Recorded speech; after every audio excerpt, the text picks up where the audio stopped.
This podcast is made possible by the generosity of listeners and viewers like you. Kindly consider a contribution through Patreon or PayPal. Links are in the details box. Any amount is appreciated. And follow us on social media. We're on Facebook, Instagram, and Twitter. The handle, the Beirut Banyan. Rate and review us on Apple Podcasts. And to stay updated with video releases, subscribe to our YouTube channel. Thanks for listening, and thanks for watching. I'm Rani Shatar, and this is the Beirut Banyan.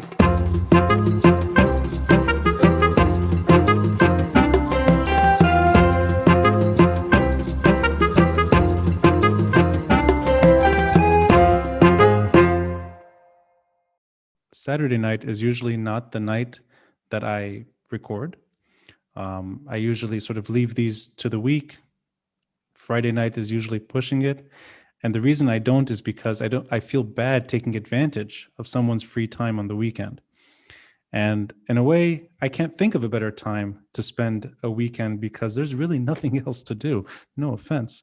But what are you going to do otherwise? It's either just try to struggle with the internet or stare at the wall, or if you have your closed circle, see somebody. Otherwise, it's a lonely experience. And I think it's worth pointing out something. We've been trying, I think, the last 20 minutes to navigate technology, electricity, and all the things that come with doing this in Lebanon. And we figured it out. It's working so far. And I think the subject is extremely important. In a way, it dances around all the other terrible things that we're going through at the moment. It nicely fits in to the wider struggle Lebanon is experiencing, but it's a very important subject, and I'm lucky to gauge your mind on a terrain that I don't know enough about. I struggle at times with friends and family, or even with strangers for that matter, and a lot of it I think has to do with disinformation or just in general lack of information at times. So as somebody who's knowledgeable on vaccines, on coronavirus, on just that pandemic that has been the background story of Lebanon's current collapse. And I'm very lucky that I can gauge your mind on this. So for me, it's a privilege. And thank you for spending your Saturday evening dealing with me. Before anything, Zakia, and I'll emphasize Zakia, because I'm going to emphasize that in the middle. I want to start just by asking your own experience. And I think it's yesterday, if I'm not mistaken, that you shared it online. You were on Twitter and you posted a photo of you taking the vaccine. And I think this is it's having a calming effect on the disinformation campaign. Yes. And I think it's showing that whether you're a doctor, whether you're a physician, whether you're a pediatrician, or whether you're just anyone who believes in good science, elderly, whatever, frontline worker, it's safe to take these vaccines. And I think it's helping calm a lot of these unfounded fears. So I want to start there. What was it like yesterday? What was the experience? And I know these are superficial questions, but we can start with the easy ones before getting sort of deeper. What was it like just as an individual, as a citizen, taking the vaccine, waiting for the second shot, if I'm not mistaken, and just sort of the emotional roller coaster that's coronavirus and yesterday's first step into getting vaccinated. So let's start there. So first off, though I'm going to sound a bit cliche, but thank you, Ronnie, for having me on your platform.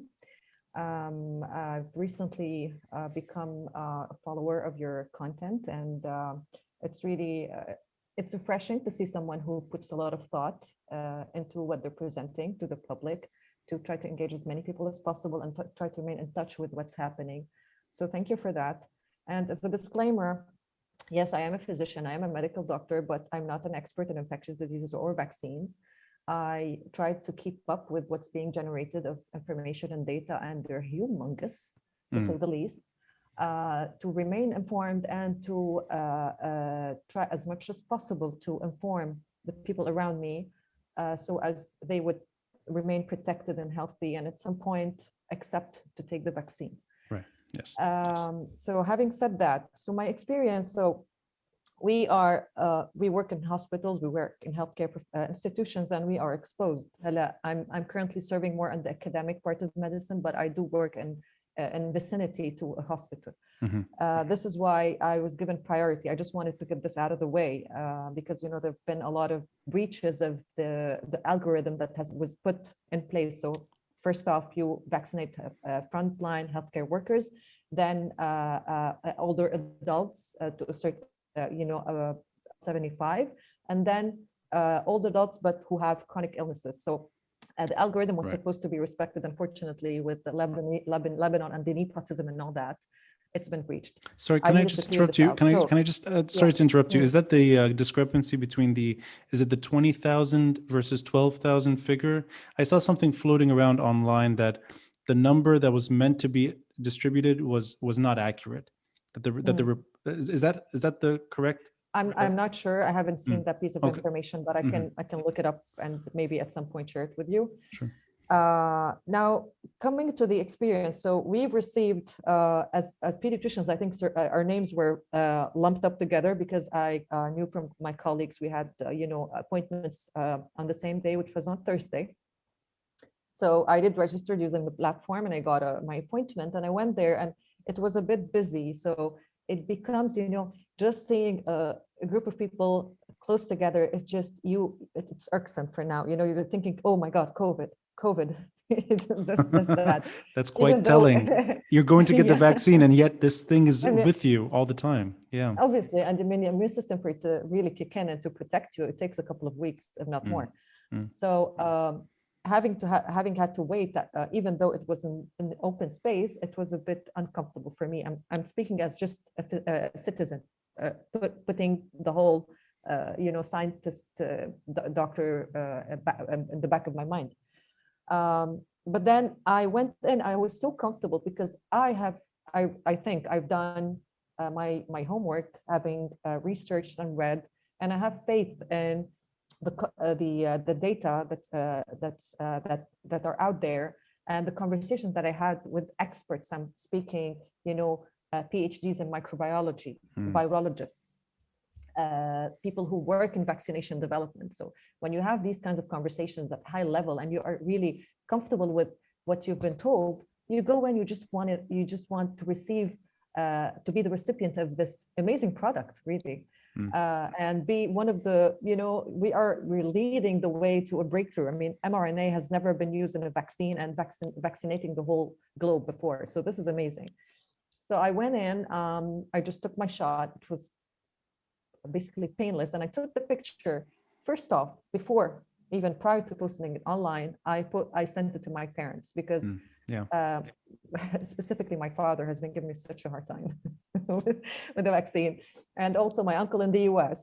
I'm like, I took it. So I took it. So, you need to, after having all these conversations with both of you, you've seen me take it. So I'm really. Oh, sorry. So it's a hard time, meaning that they're also sort of concerned about it. They're reluctant. They're reluctant. yeah. Right. Right. Yeah. Yeah.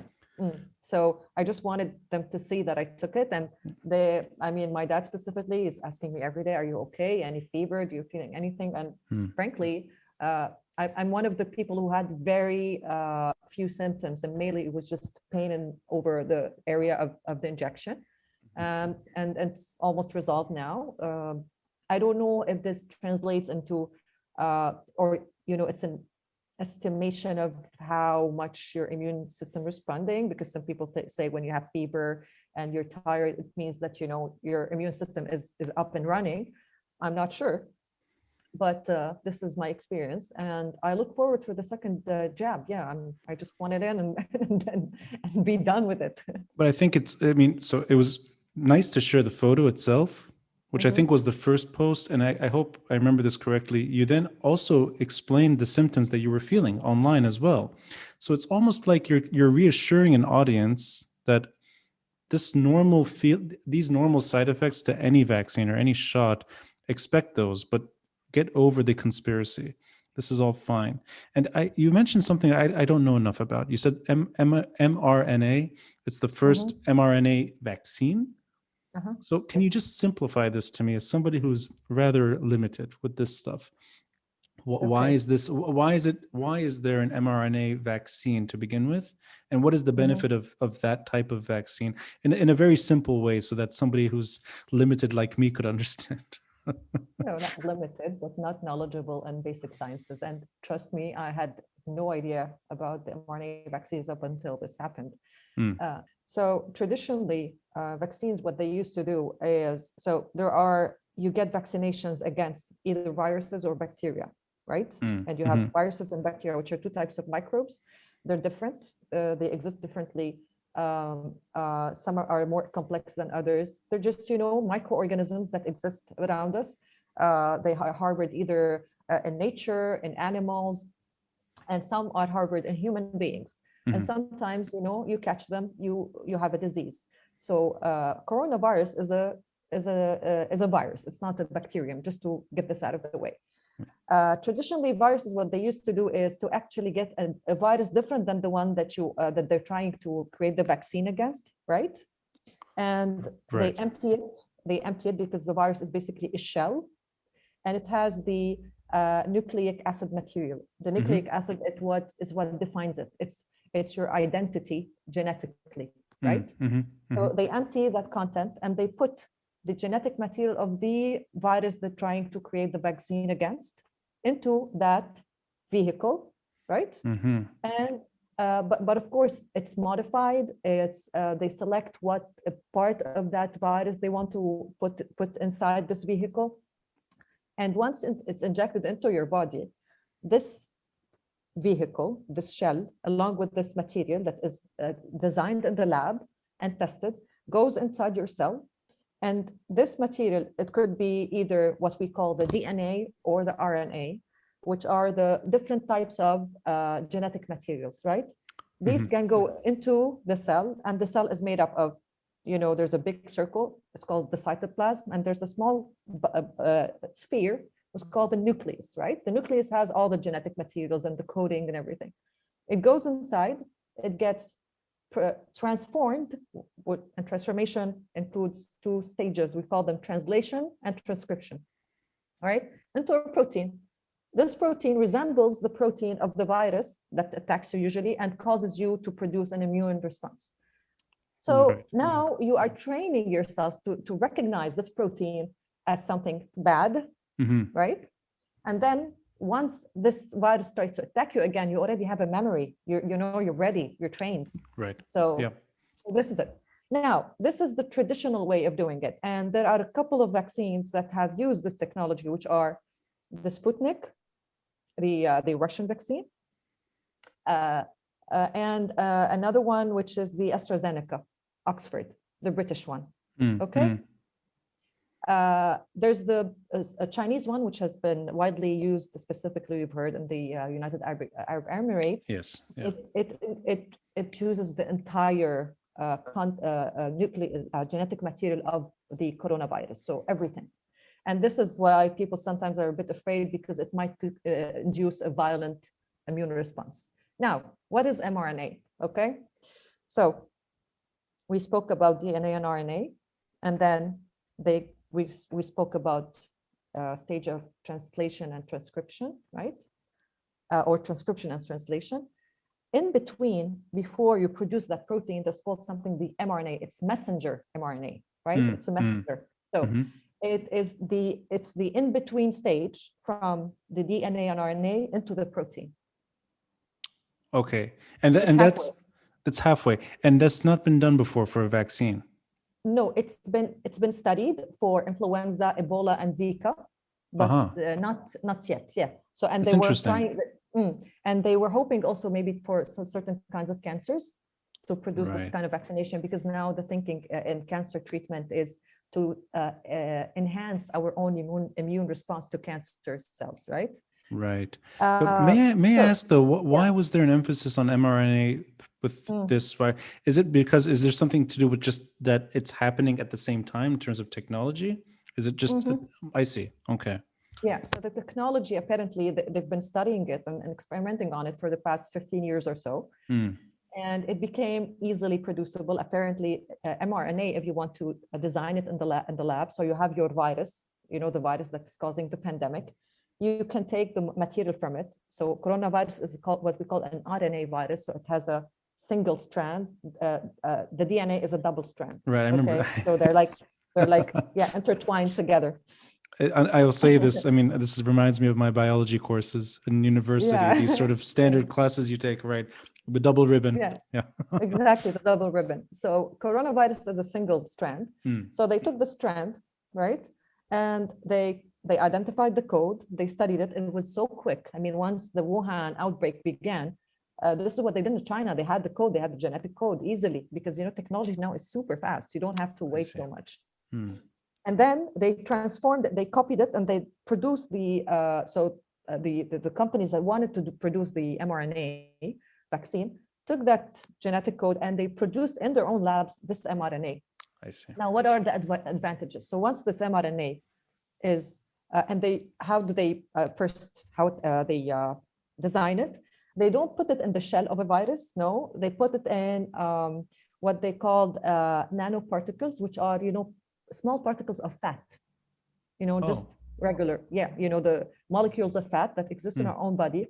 So they're like something very natural, and they englobe it in that nanoparticle of fat. So you have that sphere also made up of fat, and that protects this content inside from the harsh environment inside your body. So once it's injected, it's not broken down by enzymes and all that jazz. Because I see. It will have to travel. It will have to travel, right? From the muscle where it enters. It will have to travel through your blood. Okay? So what happens is this particle will go into one of your cells, and we have the immune response is composed of two types. We have the cells that produce the antibodies, and these are what we're measuring to say, hey, I have immunity against coronavirus. But there are other types of cells, which we call the T cells. Yes. These T cells either attack directly the virus, right, or they will help the other cells to recognize the virus. Anyway, so this particle comes in, it will enter into the cell, this nanoparticle, and injects this mRNA. Now, this mRNA, since it's a messenger, so it's midway, so your own enzymes will translate this mRNA into that protein, that spike protein that we're speaking of. Remember the coronavirus has these spikes outside? Yes. Right? Yeah. So your own body mechanisms will translate this mRNA of the virus into that protein. So now it recognizes it as a foreign body. Now, what is the advantage? It's cheaper to produce in the lab. I see. Second of all, it's produced by your own mechanism. So instead of having the actual protein from the virus enter your own body, it's your body that is translating the mRNA. So it's more natural.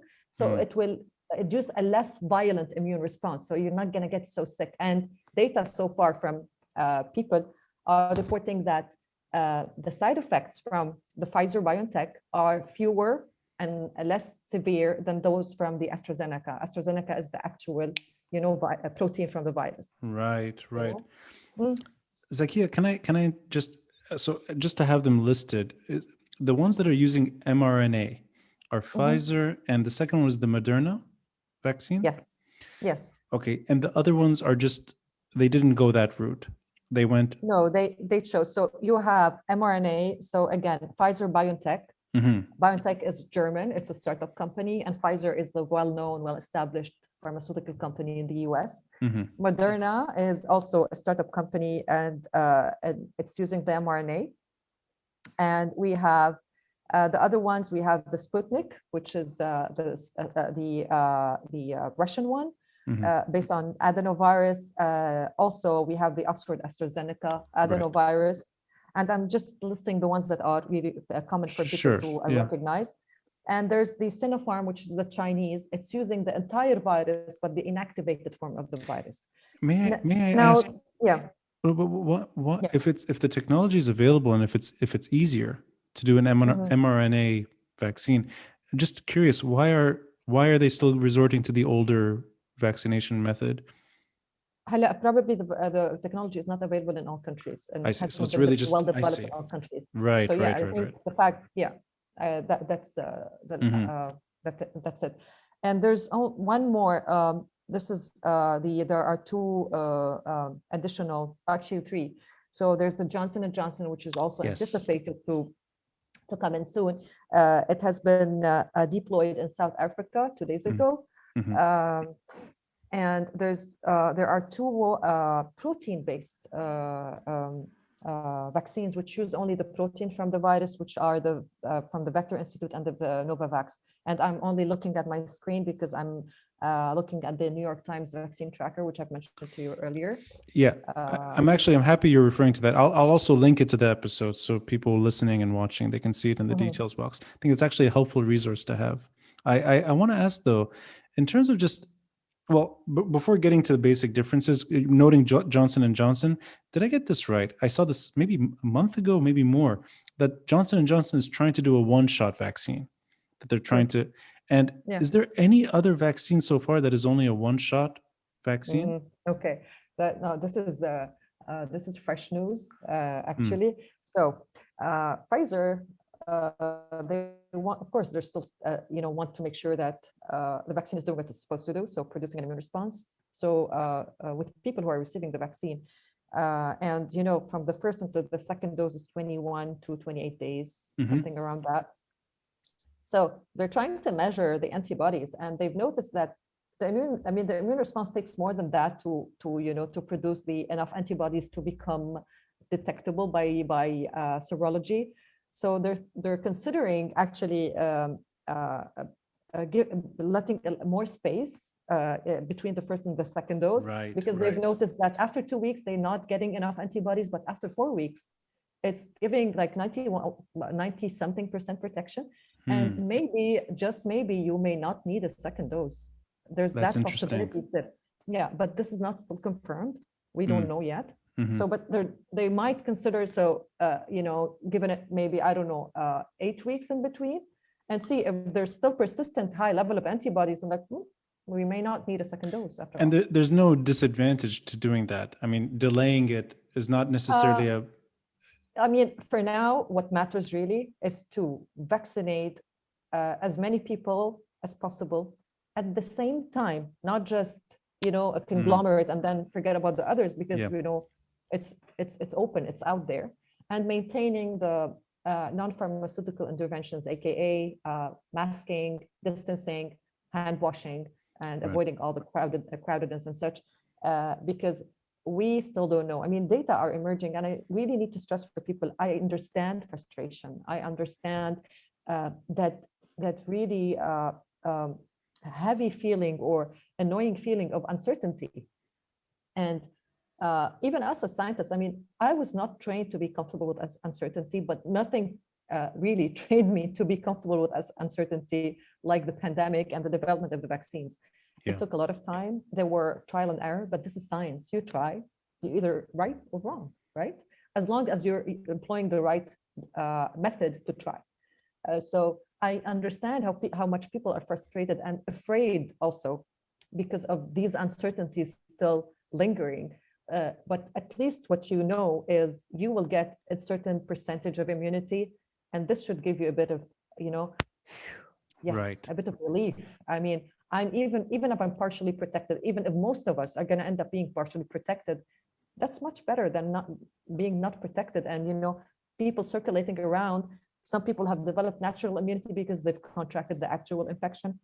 Others have never been tested positive, and then the virus starts mutating because it intends to infect more people. I mean, that's well said. And I think, I mean, I know I've said it several times, but I think it's at a time of social media's dominance in our lives because of COVID. It's actually quite, I mean, it plays into itself that we're going through this together. We're interconnected in ways that are extremely unusual. We're always online, and that you're seeing the relief online as well. So it's both. There's like the misinformation and the reassurance is sort of at war. And I think the reassurance is winning at the moment. But can I ask you the basic differences in these vaccines? I know that different countries have there are different vaccines, there's different technology, but just in terms of the human body's experience with these vaccines, are there different ways of accepting this vaccine? So in other words, you're describing very, very minor discomfort with a shot. Mhm. And then there's the Chinese one, I forgot the name already, the Chinese vaccine, Sinopharm. Sinopharm, that there could be a violent reaction to that vaccine. Mm. Can I just the basic difference of why this is happening does it go back to really to mRNA technology, that's the fundamental difference? Otherwise, we'd all be having this violent reaction, or is Mhm. it sort of more complicated than that? Because I'm curious why different vaccines would have this effect. So my understanding of it is, and I hope I'm not going to be relaying any inaccurate information, is the Sinopharm uses the whole virus, but it inactivates it in the lab prior to injecting it into your body, right? So you have Oh. all these additional proteins and materials that usually this is not the first thing that your body recognizes. So it will cause additional inflammation and all that. As opposed to the Pfizer, it's using that specific part of the genetic code of the virus as in the Hmm. form of an mRNA and having your body produce the protein, right? I see. So So that's the difference is between Hmm. yourself and the shot sort of injecting it for. I see. I Yes. see. So it's much more selective, much more focused in a sense. Hmm. Maybe there's something that I don't know of that I have not explained well, but this is from my readings. This is what I understand. If there's anything else, I will maybe post about it later on, just to clarify any misconception that I might have inadvertently conveyed. I don't want to do that. No, So no, of yeah, course. And just to limit it to Lebanon, I mean, Pfizer is available, but is Moderna available as well right now, or is it just no, Pfizer? no. So we signed an agreement with Pfizer. We're going to receive part of the Pfizer through the COVAX, which is an act that has been established by WHO to ensure equitable distribution of the vaccines.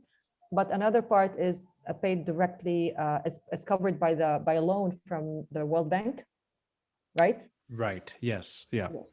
So I learned that part of the Pfizer is paid through a loan from the World Bank. Yay, Okay. additional loans. So in other words, Lebanon had to sign that type of agreement with that you can't have different vaccines showing up in Lebanon. That's just not. No. Yeah. We're going to have more vaccines. I mean, just today, they signed an agreement with AstraZeneca, Oxford. I see. They're going I to be see. So it's receiving it. rolling Yeah. out step by Yes. step. I see. Okay. And for the armed forces, I learned it's going to be either Sinopharm or Sputnik. Right. So is Why that? they made that choice, I don't know. But is this standard procedure to have different types of vaccines showing up in one country? Is that sort of is that an unusual thing, or is that typical? No, it's not unusual, Hmm. especially in a country at that level of poor control and mismanagement, let's say. So you want as many people vaccinated as possible. Now, so far, nobody has attempted to mix vaccines, not that I know of. And I think it's not advisable to take your first shot, let's say, Sputnik, and then the next Right, one, of course. mRNA. Yeah. Yeah. Because people are asking this because if you are short of supply and you are due for the second dose and you have only a different kind of vaccine, what do you do? Do you take it? Right. I don't know, and that remains one of the questions that still are out there to be answered. Well, I think that's. I mean, it's almost this is in real time because now we're sort of I mean, it's just started in Lebanon, and these photos are just now circulating. I saw friends of mine posting photos of their grandparents taking the vaccine. Someone, a friend, his grandmother in her 90s, sort of getting the shot. So I think, I mean, the comfort has started, and you know what? It's well needed because things could not be worse. So this is that sort of glimmer, if you will, and sort of this I tunnel hope that so. Yes. yeah, there is some positive news emerging. Mm. At the same time, and I want to, I mean, this you say as much as you'd like. I have seen reports of corruption. I think you hinted at some of this earlier that there's a discrepancy in the algorithm, Yeah. but that do you think the state can do this properly? Meaning, there's a website. We're able to register. It seems to be working. There are people getting vaccines, and the first step seems to be reassuring. And at the same time, we're in Lebanon. We know why we're in this mess. I mean, the COVID rates are still very high, and they shouldn't have reached this level to begin with. And we know the reasons why. Yeah. And I mean, this lockdown is sort of diet lockdown now. I don't know what it is anymore. I mean, people basically driving Yeah. around all day, and yeah, I mean, I don't know. I don't know what the lockdown is right now, if it even matters to begin with. But just your impression: is the state able to handle something like this, or is it really coming down to private universities, private hospitals that are in a way doing it without the state necessarily interfering and trying Mm, to? And I ask it more in terms of corruption and mismanagement, mm, the stuff that mm. we're used to. Well, I would like to maybe change one verb. It's not the state able. Does the state want to do that? I mean, let's just put it that way. I mean, if they wanted it, they can do it. They've put a mechanism in place, and the centers for vaccination are well known, well established medical centers. They're not, just they didn't just identify some empty spaces and set up tends to have people get vaccinated. They have resorted to three well-known medical centers in Beirut, right? Mm-hmm. And even the north and the south. So Yeah. the centers are reliable in terms of how they're operating. Now, how do you prevent, and this has been on the media, so I'm not adding anything new. So there was this person who's the head of a hospital somewhere who who does not fit into the age category, nor do his two young daughters who got vaccinated. How can you justify that except with nepotism and corruption, right? So if he works in a hospital, okay, but please go ahead, get vaccinated by your. But how would you justify that his daughters received the vaccine? Mm-hmm. And it has nothing to do with. It's just a phone call away, right? What do you? This is how it's happening. Oh, you mean getting the Yeah. vaccine the wrong way is a phone call away? Yeah, I guess so. I mean, Right. Yeah. I haven't seen it myself. I haven't heard it myself, but we know that these things this is how they operate usually, and I think it's one of the old tricks, and we know them too well, and we don't need additional evidence to serve as a proof that this has occurred. But I think again, if the government wants to limit this or stop this from occurring, they can do that. You They know, can. I saw, and I don't remember who it was in the World Bank, but it was a private account from some World Bank official sort of telling the Lebanese population, don't worry, we're not going to let corruption dictate who gets the vaccine and who doesn't. But it seemed like it escalated to a point that there was real fear that the vaccines would not be distributed correctly. Is there any sign? And I know this from what you mentioned about, I've heard stories as well. And certain hospitals are ready to get the vaccine. They haven't been given the vaccine yet. Or for that matter, it's just seems to be for petty reasons that the vaccines are not necessarily available where they need to be. And is this, I don't know, is this something that you just have to deal with because it's Lebanon and there's nothing you can do about it? Or is there, and I ask it as somebody who's in a way trying to reassure the public that you'll get the vaccine, just wait for it and do it the right way. Is this something beyond our control that it kind of fits into everything else in Lebanon? I think at some point, I mean, in Lebanon, I'm not comfortable playing the waiting game with the government because usually it's a way of numbing people into inaction, right? Right. And then, in retrospect, they regret. They realize that they maybe should have intervened and should have been more vocal about opposing what's been happening. Because usually in retrospect they hit the wall, right? So when you hit the wall, you're like, oh, I should have been more persistent and more perseverant about opposing this or that. So I wouldn't be playing the waiting game. And the fact that the private sector is going to be taking part in getting the vaccine kind of gives me some hope into that. Because, I would share that sentiment as somebody who's just, it does give me some reassurance. I mean, if you can describe the public sector in Lebanon in a one sentence, how would you describe it? Would you include trustworthy, reliable, capable? I'm not even close.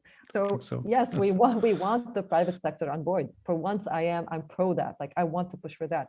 Yeah, and otherwise, they won't be able to handle all the numbers at the same time. And again, the simultaneous vaccination process again for everyone. So once you get the most vulnerable, be it frontliners or older adults and people with chronic illnesses that affect their immune system directly, you really want to vaccinate as many people as possible. I mean, we're still seeing, like today, I went out on a limb, and I just wanted to go get something out from a market, and they didn't ask for the QR code. And because some Yeah, sure. items were on sale, it was crowded, and I just picked up what I wanted, and I want to be out as soon as possible. I was scared. I was literally scared, and people were just there and shopping so comfortably. And one kid had no face mask on his face. So, you know. So I hope these were people who were previously affected with COVID, so like they're immune and fine. I don't sympathize with people that are not wearing a mask, especially indoor, and I have no sympathy for that. And I know that it's very difficult to sort of admonish a child in a supermarket to put a mask on when their parents are there. They should be doing that, and it's not your place to sort of police a supermarket during I've COVID. done that. I've done that before. I couldn't. There was this lady and her daughter, and the lady had the face mask beneath her nose, and the daughter was maskless. I'm like, ma'am, would you mind having your daughter put the mask on? It's already crowded. I don't want to get sick. Otherwise, I will be contacting the MOPH right away. Thank you. Okay, Zakia, that sounds like you're in Oklahoma somewhere. Can you translate it how you did it هون بلبنان? لا اكيد بقوله بالعربي، ما كنت قلته هيك. Can مدام مدام بليز قولي لبنتك تحط الماسك، اذا ما حتخليها تحط الماسك حتلفن لوزاره الصحه هلا. The reason I say that is because I would have loved to see her looking like, what is this person saying? Like, I don't understand, man. No. No, I'm teasing you. But she did have that look anyway. It's like, yeah. No, but okay, but that said, and it's a difficult situation to be in when you're trying to save somebody from spreading but potentially spreading it, and you don't want to be in that radius either. At the same time, it just shows how we're not equipped for this. We are not able to do this. Humans are just not able to. And you know what? All of us, I think, to a point, have slipped.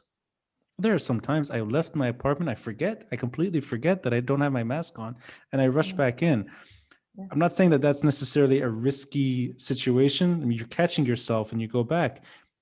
But I think we're not designed for this kind of distance and constantly covering ourselves. And I think it's high time that science wins the argument and lets us move on from this pandemic, because we don't need to be doing this much longer if everyone just does it the right way. And I think that just reemphasizes the point that the vaccine is not harmful. But I want to ask you, and this is sort of jumping around a bit, but why do you think the misinformation campaign really took off? Not just in Lebanon.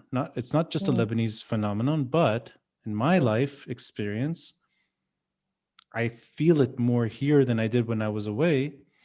The conversations are more conspiratorial here. Maybe the fear is all over. This whole pandemic scared all of us, but this sort of data chips or getting ill or having a heart attack the moment you get injected, or that there's something fishy about it to begin with. Why did it hit Lebanon harder than other places? And do you have any sort of personal insight into that? Why even your relatives? My relatives are doing the same thing. Why they're still, I mean, you're a physician, you're taking the vaccine, you're showing it, and the first thing you're doing is sharing it with your relatives who are suspicious to a point. I have the same arguments all the time. I'm registering myself and so reassuring people, no, you need to do this. But I don't know where it comes from, and if you have any insight, why it's hard to do this here. Well, the whole conspiracy theory regarding the vaccination, some of it did stem from, you know, anti-vaxxers pushing their messages, and anti-vaxxers have existed for a long time. They're not, it's not a new phenomenon.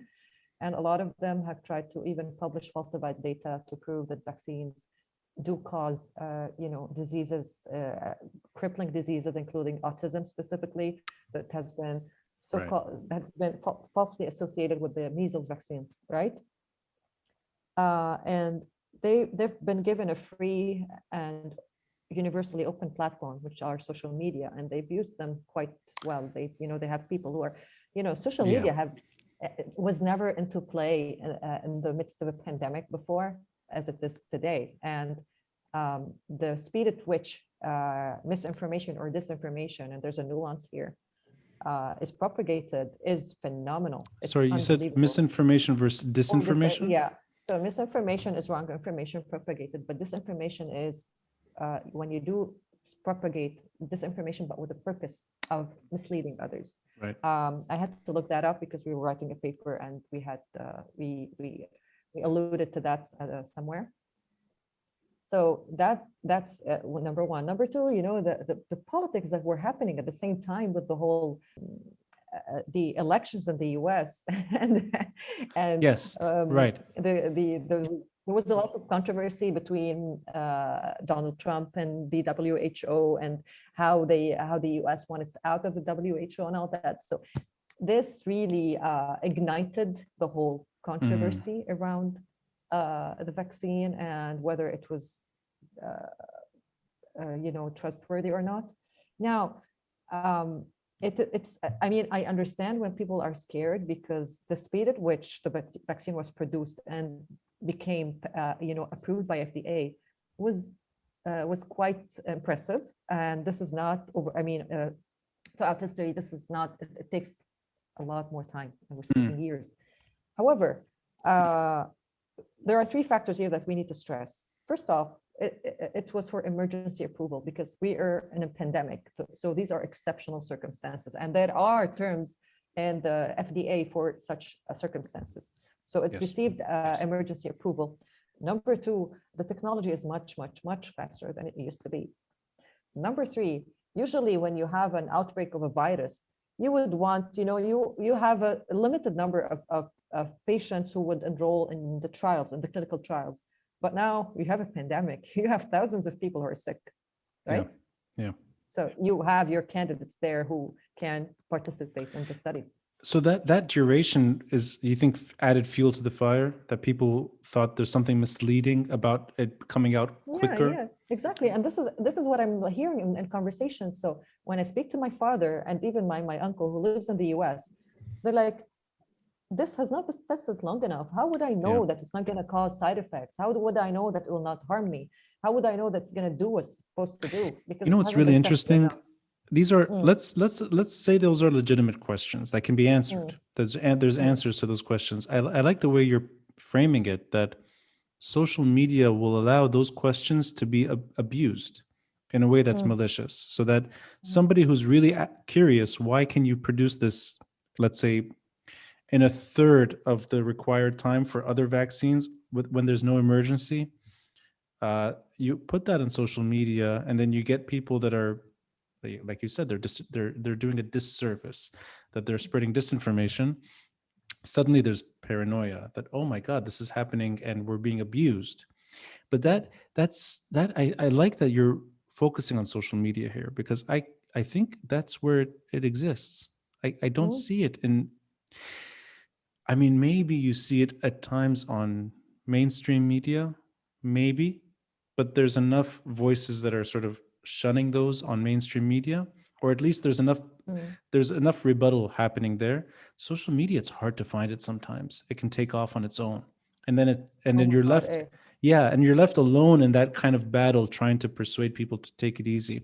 And I think it definitely shifted the narrative early on into something that's not real. It's almost where fiction is winning over fact, and that's not the way science works, and that's not the way. I mean, you're supposed. Excuse me. This never happened. Never had. That's. What do you? There you go. Perfect for this episode. I've never coughed. Almost 250 episodes, I've never coughed, and it's perfect for this subject. When I was waiting to receive my vaccine, I sneezed and and I looked at you. Like, oh. Yeah, no, really, like, it's horrible. Couldn't fit. It's timely. Zakia, in terms of numbers today, I think we're hitting Mm, 2,000 or roughly 2,000 new cases a day, or it's maybe gone a little further around that, down. yeah. Yeah, these are still high figures, but nothing compared to 4,000 or over 4,000 when it was really getting high. I mean, going up and seemed out of control at some point. Uh, are these numbers reassuring to you that hovering around 2,000 is manageable, or are we still sort of at the risk of, if the lockdown is not really implemented the way it should be, the numbers will go up again? Even when the vaccine's available, it takes time. It takes time to roll it out. Do you see this as sort of getting better over time, or are we still in a uncertain stage, at least with Yeah, the numbers? we're not out of the woods for Hmm. multiple reasons. Number one, we all know that not enough tests are done, so not enough people are tested, and maybe I don't know, with the lockdown, people have are less willing to go get tested, but this is not enough. Hmm. Number two, the mortality is still relatively high. I mean, we're still seeing in the 40s per day. So Right. 40 people who have passed away within a day. So, and this is your more reliable measure than the positive tests. Hmm. Okay. Number three, what I'm afraid of, and you said it, and you illustrated it very beautifully, that we are not designed to abide by these very restrictive rules of maintaining a distance of 2 meters, wearing a mask, washing your hands, all that jazz. And since we are not designed for that, so the minute you withdraw the interventions, people are going to go back to their previous Right. norms of life, Yeah. and things are going to be worse, especially now that we know that there are circulating mutations of the virus, right? There's the UK variant, the South Mhm. African variant, and yesterday we learned about a variant in Finland. I don't know how if it's going to reach us at any point, but with Lebanon, you should be open on all possibilities and be ready for them. So I wouldn't bet on these numbers because I don't want to have a premature withdrawal from the lockdown that is not well organized. Again, our Yes. problem Yeah. is not. I mean, you put it on paper is one thing, but when it comes to execution, it is just subpar. Subpar is an oxymoron at this here. So, or euphemism, sorry. So, I mean, what are you doing? There are some people who pretend that their shops are closed, but they're not closed, and Yeah. people Yeah. going Yeah. in and Yeah. out, Oh, I mean, it's and yeah. all Yeah. these fake excuses to on this platform to go out. The, it's not controlled. Let's just face it. It's not controlled, and such very stringent measures in order to make sure that everybody is abiding by them countrywide. You need to be on the ground, making sure that people are staying home. I'm It's going simple. to. I mean, it's a tangent, but it's Mm, just what I experienced. I spent almost the entire year, 2020, from mm, January until December. For the most part, I was in New York. New mhm. York got hit hard, very Yes. hard, and I was there when it sort of became daily news and hourly news, and when the city shut down. Mhm, It's during the winter. It's cold. Uh, the city, sort of Manhattan, was emptied to a large degree. You couldn't go inside. You couldn't eat inside. Retail shut down. I mean, like full lockdown. But there was never any restriction on walking in Central Park or walking along the river mm, on both sides of mm, Manhattan. Transit was disrupted, but you could still use transit. I don't think mm, there was ever any restriction on driving. mhm, mm. There was some curfew when it came to the protests that erupted in New York in sort of the Yeah. spring and summer, but that's unrelated. And you know what? New Yorkers were able to breathe outside every day. They could walk outside. It strikes me as bizarre that Mm, you can't walk on the Corniche during the day when sunlight, I think, for the most part, kills this thing. Or it's mm, extremely difficult to spread it. I hope I got this right. Or for that matter, if you're driving, if you're commuting, mm, it sort of doesn't make sense that you cannot spread it if there's no one with you or if you're with your closed circle. So I try to understand the rationale behind these extreme measures mm. here, and then I see them being abused anyway. No, But these but but but no, but Yeah, they're is this? irrational. I agree with you. Yeah, Yeah, but what we've seen before is when they let people walk at the corniche. You've seen it. It was a festival. I mean, I there see. was So it's tons just of the people out numbers there. were, it was too Uh, crowded even Yes, outside. exactly.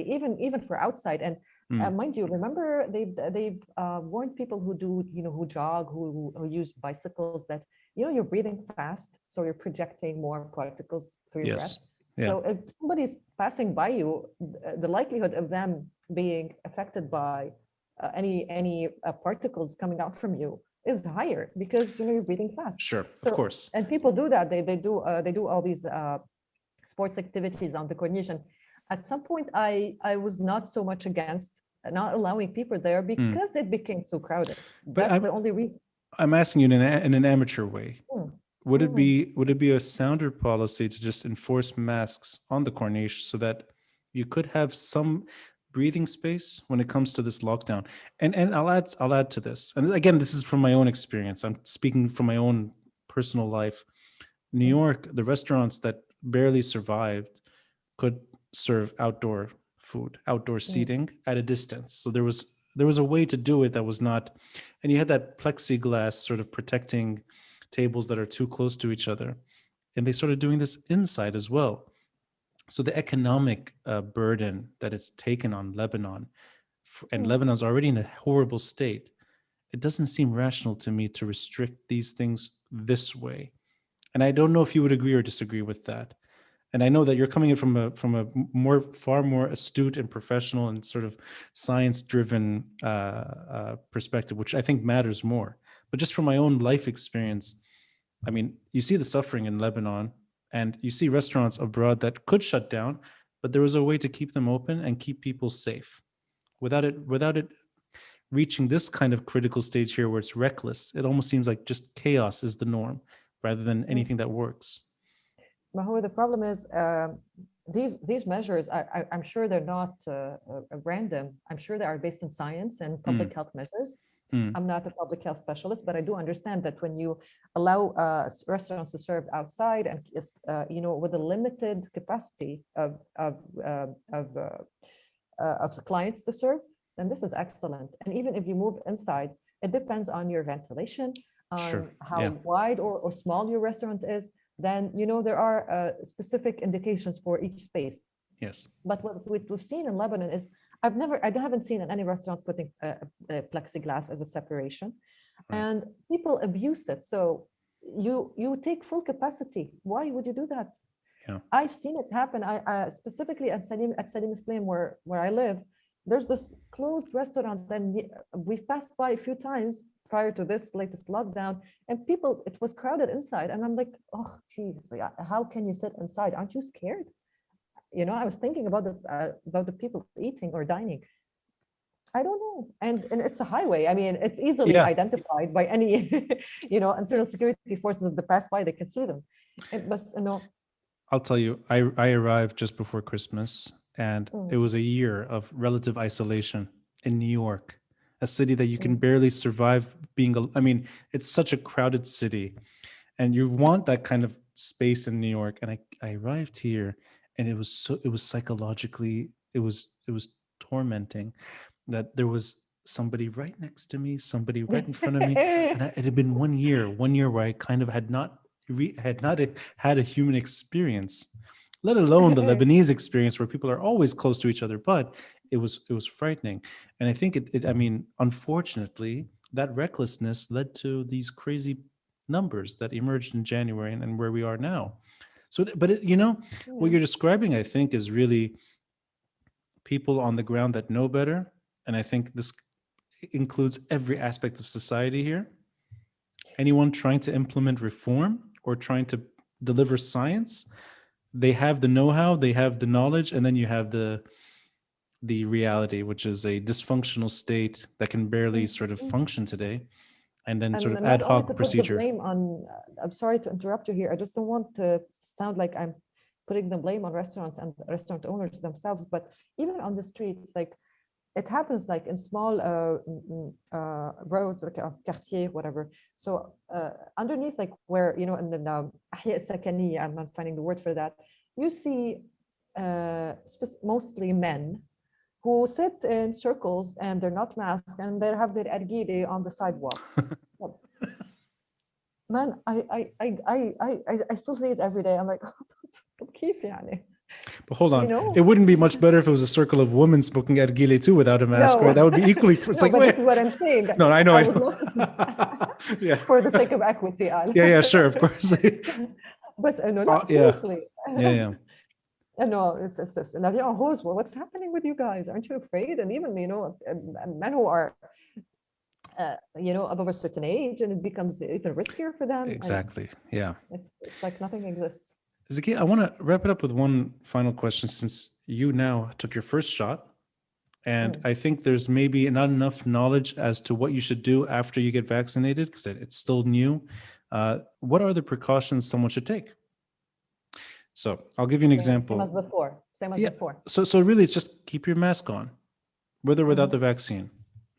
Yes, yes, because we still don't know.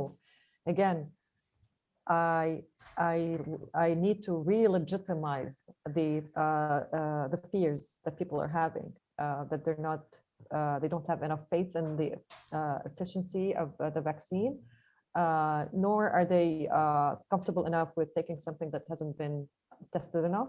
Then again, we're in a pandemic. If people don't get vaccinated all over the globe altogether as soon as possible, we will not get out of the woods anytime soon.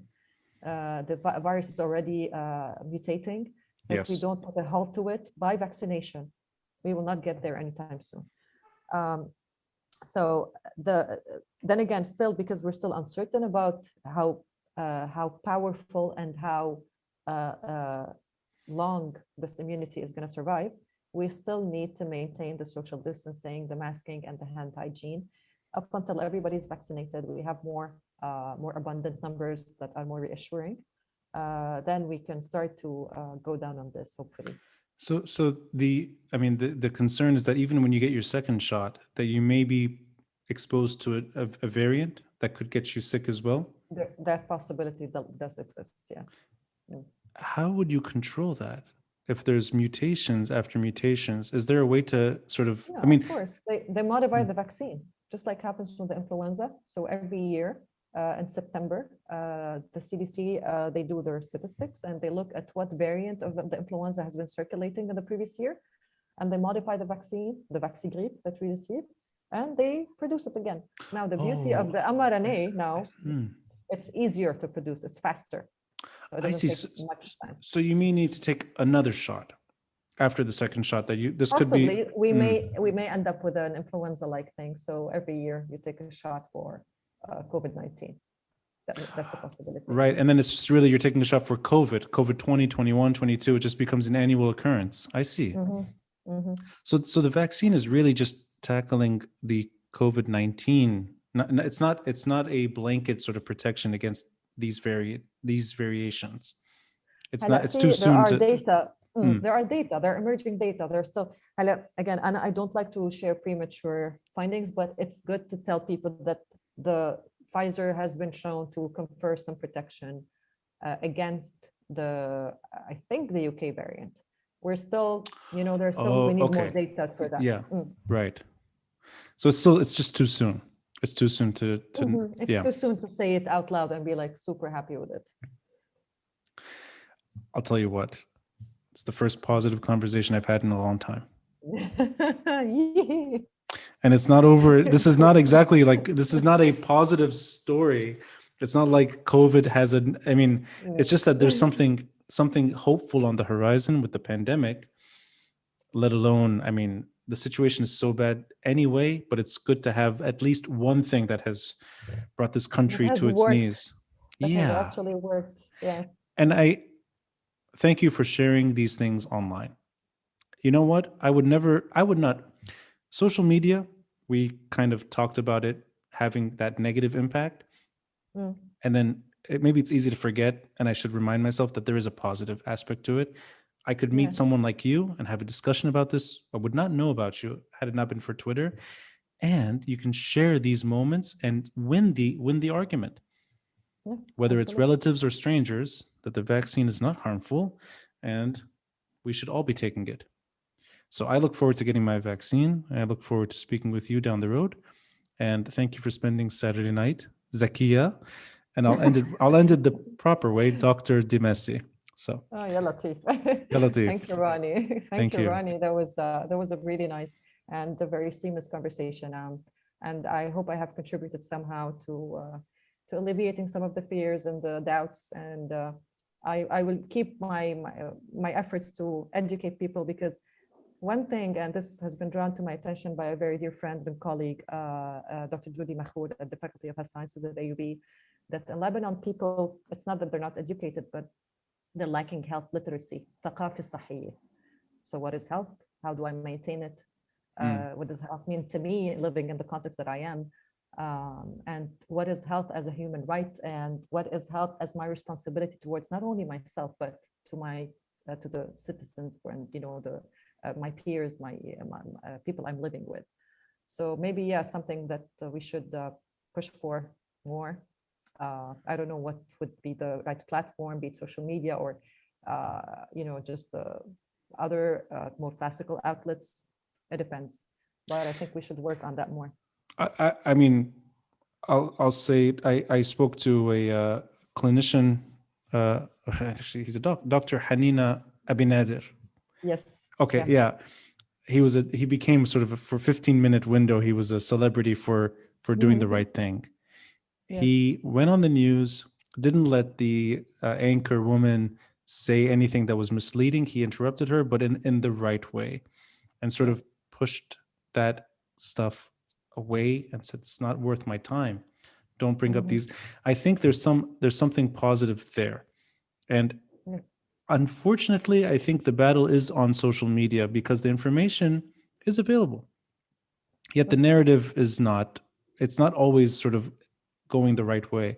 So I think, for better or worse, this is how it's won. It's when doctors, pediatrics or physicians, when they're exposing themselves on news, and I don't think it's something you would want to do naturally. I mean, it's not your calling to be a celebrity and sort of the sort of voice of reason when you're just doing your job and you're a scientist. But I think it has persuasion, and in your own way, you're contributing to that too. So that's my roundabout way of saying thank you for doing that regularly. Thank you. Thank you, Zakia. Thank you.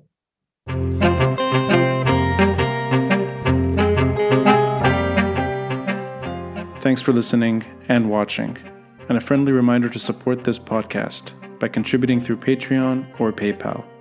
All links are in the details box. Until next time, I'm Rani Shatah, and this is the Beirut Banyan.